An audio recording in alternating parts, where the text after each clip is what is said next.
মিছিল না, মানে আমরা জাস্ট একটা তুমি বলতে পারো একটা কি বলবো এটাকে, ঠিক আমার ভাষা নেই। এনিহাও ভালো তো লাগছে, এত স্বতঃস্ফূর্ততা, এত বোন, এত দিদি, মানে দেখো বেলা 11টার সময় তারা ঘরের কাজ সামলে সবাই এসছে, মানে কতটা ভালোবাসলে তারা আসতে পারে। আমি সেটাই তাদেরকে সময় বলার সময় বললাম, আই এম স্পেল বাউন্ড। আমার এত ভালো লেগেছে, সবার ভালোবাসা পেয়ে আমি আপ্লুত।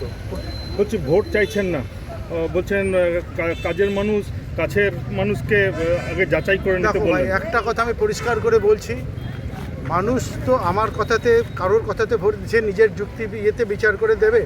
আমি তো আবার বলছি, আমি ভিক্ষা চাইছি না। যদি যোগ্য মনে করেন বা করে কেউ, তাহলেই যেন ভোট দেয়, একদম পরিষ্কার কথা।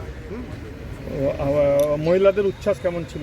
অসাধারণ, আপ্লুত। আমি তো বললাম আমি আপ্লুত, আমি নিজেই জানতাম না যে এই এত ভালোবাসা আমি পাবো। খুব আন্তরিকভাবে বললাম কথাটা।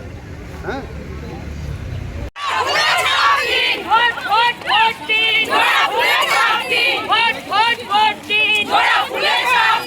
আরে ভাই ফোনটা ঢুকাও না।